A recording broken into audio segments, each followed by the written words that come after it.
Preston, can you name one thing that's ever happened on June 11th? Name one thing? Who the hell's Preston?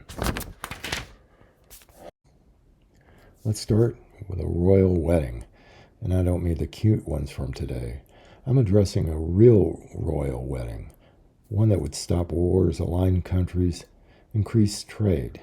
But this wedding on June 11th stopped one thing and began something anew.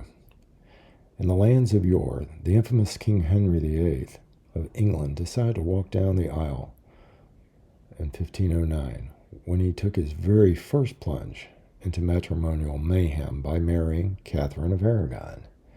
She was only 23 years old and already a widow of Prince Arthur. Prince Arthur? Wait a minute. That's Henry's brother. Red alert! Red alert! It's already going to get weird, I can tell it. However, after several months or years of marriage, Catherine gave birth to Mary, who, of course, is not a guy and not a suitable male heir to the throne.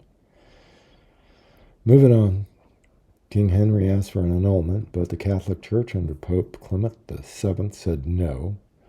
So Catherine, she went off to Kimbolton Castle in banishment because Hank wanted a woman named Anne Boleyn. Henry and Thomas Cromwell began breaking up the Catholic Church in England by closing the monasteries. At the same time, they created the Church of England. And its newly created Archbishop of Canterbury, Thomas Cranmer, did what the Pope would not. He voided the marriage of Catherine and Hank, so the king could marry Anne. But things didn't work out for him and Anne, him and Jane, him and Anne of Cleves, and another two Catherines. But he did manage to start the Church of England.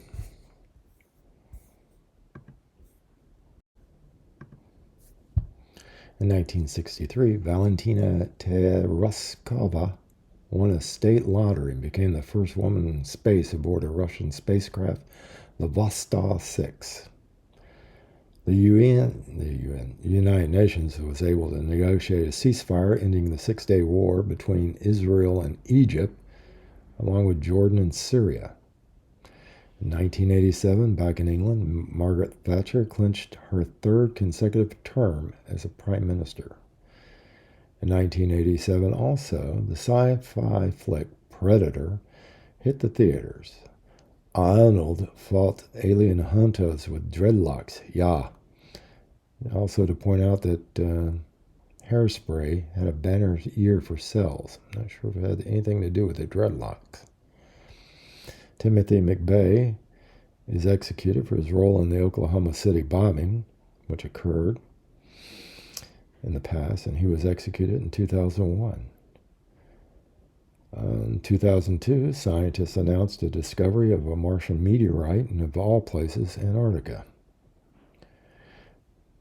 Let's see. Also in 2002, by an act of Congress, that's how long this took, Antonio Meucci is acknowledged as the first inventor of the telephone. 2003, the launch of the Mars rover. 2004, the Cassini probe makes its closest pass to Phoebe, or one of the Saturn moons. June 11th is also Making Life Beautiful Day, to a celebration which makes everything wonderful. And also, it's National Corn Cob Day. Well, that's it for history. It's all in the past. See you tomorrow when we'll talk about today.